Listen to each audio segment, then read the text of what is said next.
30 years ago when I was a student at St. Mary's in Baltimore in seminary. Baltimore is fairly close to Washington, D.C., our nation's capital, and so we would spend just kind of day trips in the capital and visiting different places. It was easy. You could take the train down pretty cheaply, down and back on the same day, and spend the whole day in Washington and just take the metro system through the city and be able to go to different places, so it was pretty easy to get around. But one of the first places that I remember going to shortly after I moved there was we went and visited the building that houses the Supreme Court. And it's quite a structure. First time you've ever seen the building is just like the first time you've seen the Capitol, the first time you've seen the White House. You see these pictures on TV and it just doesn't do justice when you're standing right in front of this kind of imposing Romanesque type building.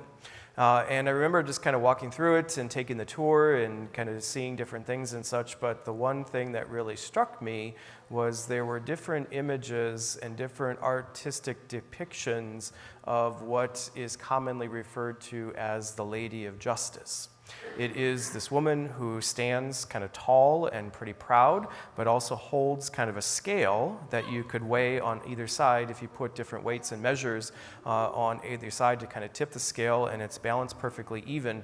And she always is blindfolded, signifying that we live in a society that is, believes in the rule of law, and everyone is equal in the eyes of the law to dispense justice to those who come to the court for some sort of a judgment.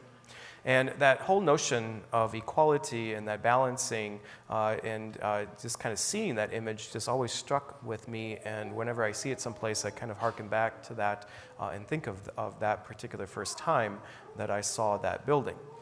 I say all that because, in some sense, our readings today, particularly our first reading in our gospel, in a sense kind of weigh that scale, if you will, and tilt it more one way than the other. It's not necessarily evenly balanced.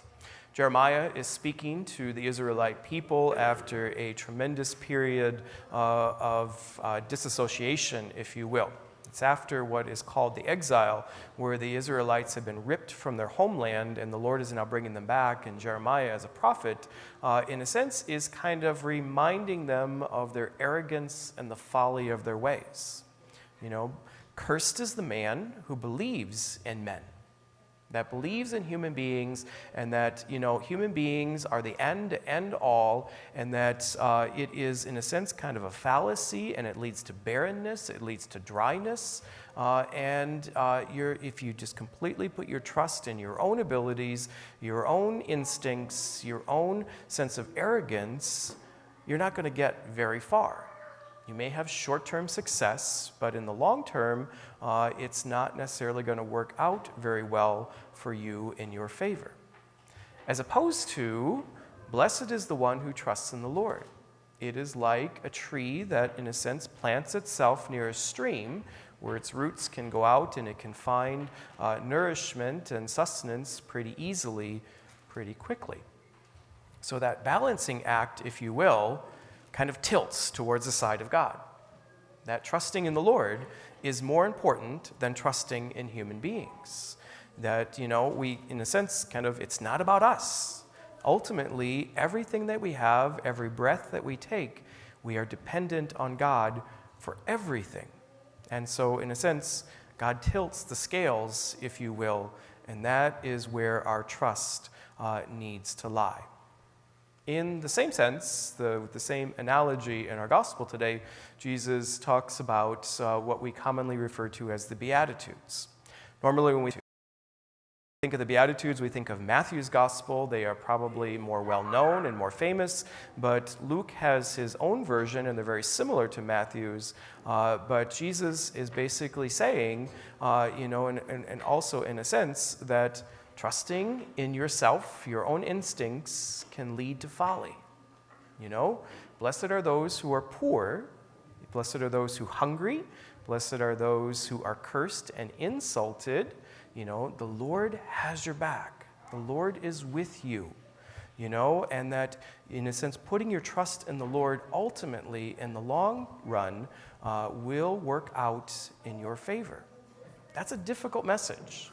And in a sense, Jesus' words should make us squirm a little bit. in a sense, because he's saying that, the rich, the powerful and such, in a sense, they're kind of hoarding what they have acquired for themselves, and they're ignoring their brothers and sisters who are around them, who are struggling, who are suffering. And so it is that balancing act once again. And which way do the scales tip? Now, this is always kind of difficult, and I just want to make very, very clear that Jesus is not saying that being wealthy or having things or having, any sort of, success is evil. That's not what Jesus says. But if it becomes and turns into greed, where you just keep hoarding it all for yourself, and you see others around you who are struggling and who are, in pain and suffering and grieving and such, and you do nothing to help them when you have so much, that's difficult, because then we don't see God's creation in our fellow human beings. That's the difficulty. And I think that's where the balancing act comes into play. All of this is summed up by what St. Paul says, that basically, if there is no resurrection, our faith is in vain. What's the point?